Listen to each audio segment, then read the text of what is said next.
अकोला जगातील दुसऱ्या क्रमांकाचं उष्ण शहर ठरलंय। अकोल्याचं तापमान 43.8 अंशांवर पोहोचलंय। जगातील टॉप 10 उष्ण शहरात विदर्भातील 4 शहरांचा समावेश आहे।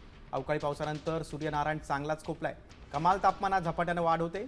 सलग दुसऱ्या दिवशी विदर्भातील अकोला शहरात देशातील सर्वाधिक तापमानाची नोंद झाली।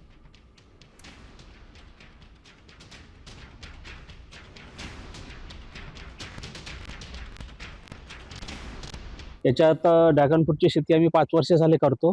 या शेतीला 40 डिग्रीच्या नंतर या जे शेती हे जे ड्रॅगन फ्रूटचे रोप आहे, हे जे पीक आहे, या शेतीला जवळजवळ 40 पर्यंत सहन करते। हे 40 डिग्री जर गेलं तर त्याच्यानंतर याला नेट लावावं लागते। त्यामुळे आम्ही दरवर्षी जवळजवळ फेब्रुवारी एंडला नेट टाकतो आणि मे एंडला काढून टाकतो। त्याच्यामुळे आता याला फ्लावरिंग येते, मे एंडला फ्लावरिंग येते या काट्यामधून। ही फ्लावरिंग आली की मग त्याला फळं तयार होतं। तर त्याच्यामुळे याला उन्हाळ्यात काळजी घेणं जरुरी आहे।